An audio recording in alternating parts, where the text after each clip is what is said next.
I'm not asking for a favor, Rachel, my dad said, his voice colder than I remembered. I'm asking you to do your job. The words stung more than I expected. For a moment, I couldn't respond. I sat there gripping the edge of my desk, staring at the man who hadn't been a part of my life for over 20 years. His expression was hard, his tone even harder, and I couldn't decide if it was anger or desperation I heard in his voice. My name is Rachel Monroe. I'm 31 years old, a defense lawyer with a solid career, and a single woman focused on her work. For as long as I can remember, my relationship with my dad has been defined by his absence. He left when I was 9, walking away from my mom and me without so much as a goodbye. Now, 2 decades later, he was sitting across from me, asking for my help. No, kind of demanding it, and I didn't know how to feel. I leaned back in my chair, trying to steady my thoughts. You're asking me to defend you in court, I said, keeping my voice even. But let's not pretend this is just about me doing my job. You need my help, Dad. And after everything, you think you can just walk in here and demand it? He shifted uncomfortably, but didn't look away. This isn't personal, Rachel. It's business. And I wouldn't be here if I didn't think you were the best option. Business. Of course he would frame it that way. My dad had always been about transactions. What people could do for him.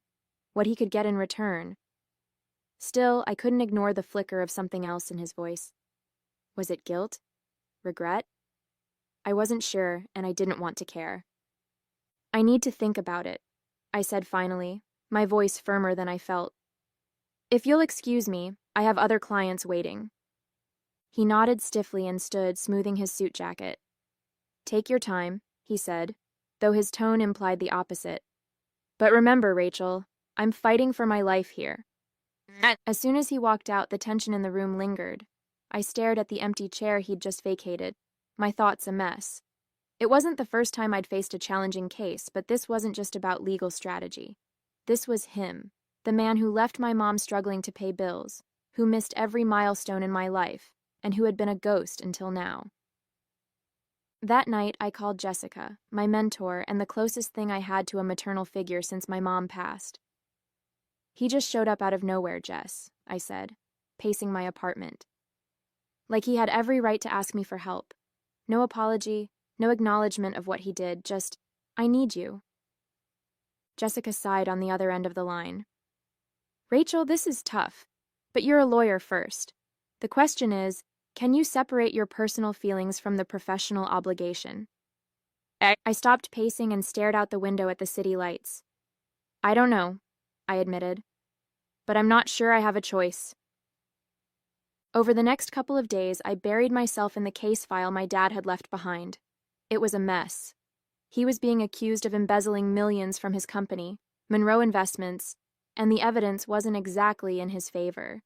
Bank transfers, falsified reports, and discrepancies in financial records, it all pointed to him. If I took this case, I'd be fighting an uphill battle. But the more I read, the more something felt off.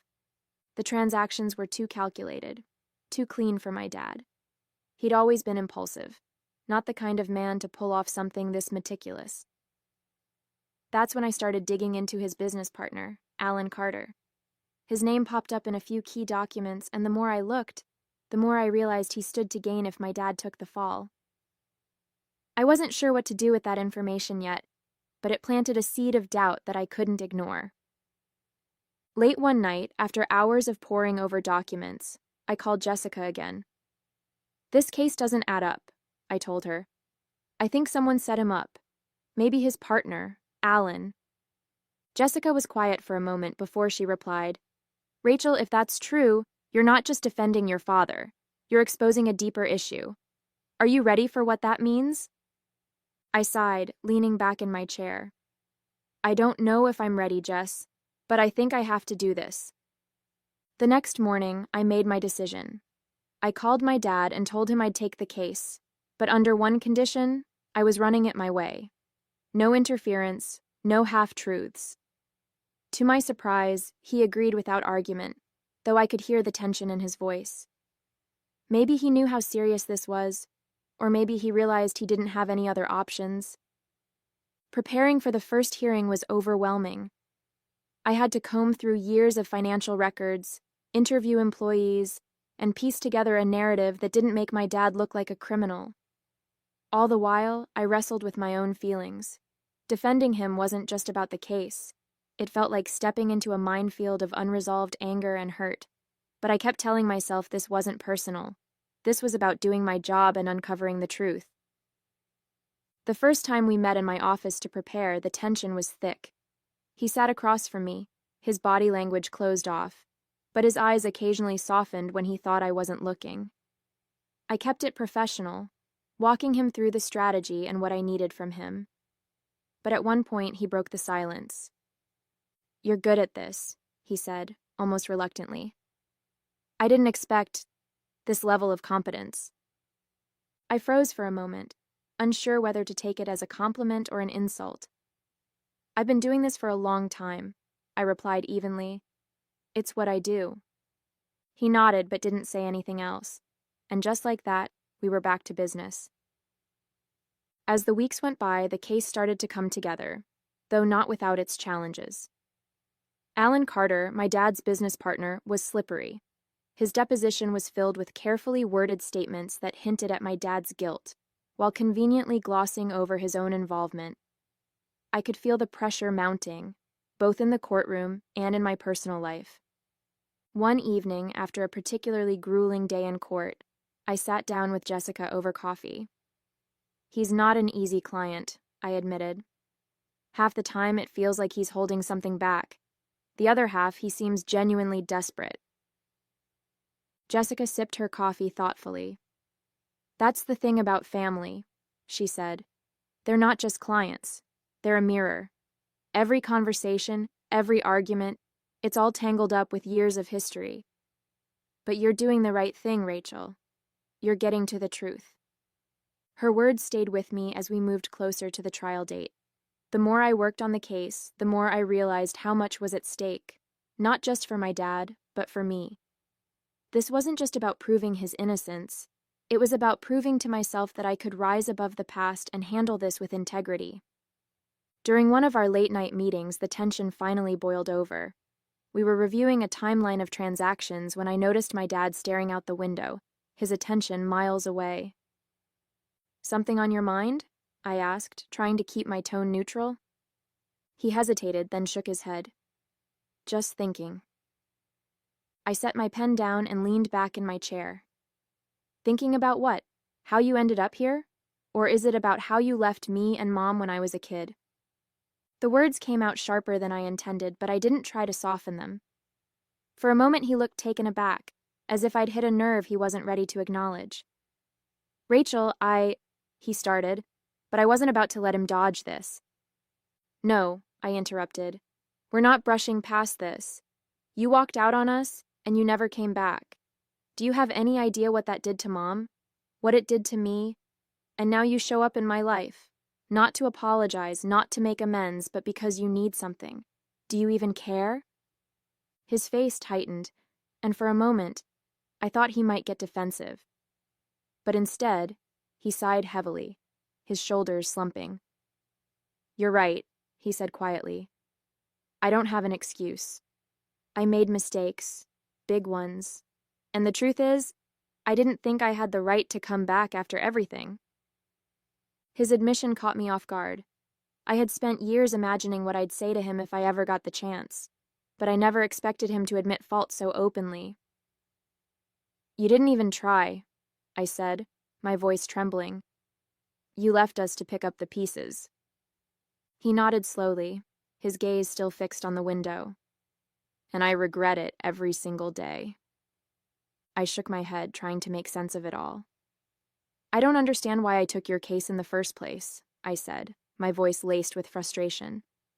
"After everything you've done, or really haven't done, why am I here helping you?" He paused, his gaze fixed on the papers scattered across the table. When he finally looked up, his expression was a mixture of regret and something that looked almost like admiration. "Maybe it's because you're a better person than I am," he said softly. I stared at him, taken aback. That's not an answer, I snapped, though his words had thrown me off balance. I'm not doing this out of kindness. I'm doing my job. He sighed, leaning back in his chair. Maybe that's part of it. But the truth is, Rachel, you've got something I never had. Integrity. You could have walked away. You had every right to. But you didn't. Because you have something I lost a long time ago. You actually care about doing the right thing, even when it's hard. I leaned forward, narrowing my eyes. No integrity? Are you saying you're guilty of this case too? My voice was sharp, cutting through the tense silence. His expression hardened instantly. No, he said firmly, shaking his head. I didn't do what they're accusing me of, Rachel. I might have made bad decisions in my life, plenty of them, but I didn't steal from my own company. I'm not a thief. I studied him closely, trying to read his face. There was something about his tone, an edge of desperation, that made me believe him, at least in that moment. But the past had left me with too much doubt to fully trust him. Then why does the evidence point straight to you? I asked. The transfers, the falsified records, all of it leads back to your name. That's what I'm trying to figure out, he said, his voice rising with frustration. And that's why I need you. Someone set me up, Rachel. I know how it looks, but I didn't do this. For a brief second, I felt a flicker of pity for him, but I wasn't about to let him off the hook that easily. You better hope I can prove that, I said, standing up, because if you're lying, I'm not going to cover for you. Over the next few weeks, I threw myself into the case, determined to uncover the truth.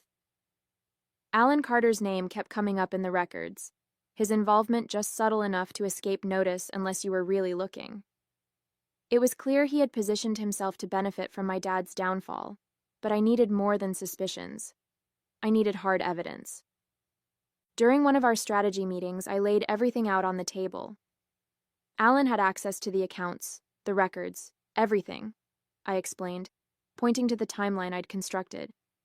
He's been distancing himself from this company for months, quietly liquidating assets and transferring them to his private holdings. If we can prove he had motive and opportunity, we can shift the focus away from you. My dad listened intently, a rare moment of silence from a man who usually had something to say. Do you really think he's behind all this? He asked, his voice cautious. I do, I replied. But it's not about what I think, it's about what I can prove. And if Alan is as smart as he seems, he's covered his tracks well. It's going to take more than circumstantial evidence to clear your name. The turning point came during a pre-trial deposition. One of Alan Carter's employees, a senior manager named Ellen Price, was called in to provide testimony.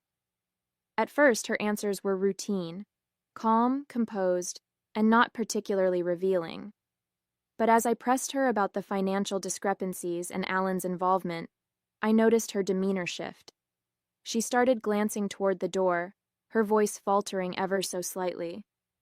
Finally, I decided to take a chance. Ms. Price, I said, my tone firm but not accusatory. Is there anything you'd like to share about Mr. Carter's role in this situation? Anything you might have overheard or witnessed that could provide clarity? She hesitated, visibly torn. The room was silent, save for the faint scratching of the court stenographer's pen. Then, with a deep breath, she said, There was a phone call, a couple of months ago. I overheard Mr. Carter saying, Michael is the perfect scapegoat. Her words were barely above a whisper, but they hit like a thunderclap. I exchanged a quick glance with my co-counsel. Did you report this at the time? I asked. Ellen shook her head. No, I didn't think it was my place, but it's been bothering me ever since. I didn't know if it was relevant until now. While her testimony was a crucial breakthrough, I knew it wasn't enough on its own. We needed something concrete, material proof to back her claims. Without it, Alan could easily argue that her account was hearsay or a misinterpretation. I thanked her for her honesty, promising to follow up. Later that evening, I went over the deposition with our IT investigator, who had been combing through digital records for weeks. We're close, he said, his face illuminated by the glow of his laptop screen. I've been sifting through old email archives, and there are still a few backup files I haven't finished scanning. If Alan left a trail, it's going to be in there. The waiting felt endless, but I held on to the hope that somewhere in the digital dust of Alan's emails was the proof we needed to expose the truth. 2 days later, just as I was beginning to lose hope, the call came. It was our IT investigator, his tone brimming with urgency. "Rachel, I found it," he said. I sat up straighter in my chair. "Found what?" "An email Alan sent to an external accountant," he explained. "It's vague, but he clearly references shifting the blame to your father. He deleted it, but the backup archives preserved a copy. The timestamp lines up perfectly with the period when the financial discrepancies started." My pulse quickened. "What exactly does it say?" He read it aloud. "The way things are structured, Michael will take the fall if this goes south. Keep everything tight on your end." He paused, letting the weight of the words sink in. "It's not just a mistake, Rachel. It's deliberate." I exhaled, relief washing over me. This is it. This is the proof we need. He wasn't done. I also cross-checked the IP address from which the email was sent. It matches Alan's office computer. There's no plausible way he can deny it came from him. I thanked him and hung up, staring at the notes on my desk. Between Ellen's testimony and this email, the puzzle pieces were finally coming together. I had the tools to not only clear my dad's name, but also bring Alan's deceit into the light. The next step was presenting it in court. As much as I wanted to celebrate the breakthrough, I knew the hardest part was still ahead. The day of the court presentation arrived, and the weight of the case pressed down on me as I walked into the courtroom. My dad sat next to me, uncharacteristically quiet, his face a mix of anxiety and anticipation. I placed the folder containing the email and deposition notes on the table in front of me, drawing a deep breath to steady myself. As the proceedings began, the opposing counsel tried to paint my dad as reckless and untrustworthy, a man whose carelessness had jeopardized his company. But I stayed calm, biding my time until it was my turn to present the evidence. When the judge called on me, I rose, holding the email copy in my hand. "Your Honor," I began, my voice steady, "we have new evidence that sheds light on this case. It directly implicates Alan Carter in a deliberate attempt to frame my client."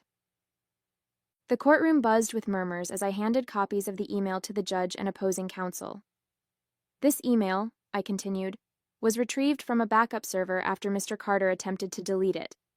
In it, he clearly outlines a plan to shift blame onto my client, Michael Monroe, should the financial discrepancies come under scrutiny."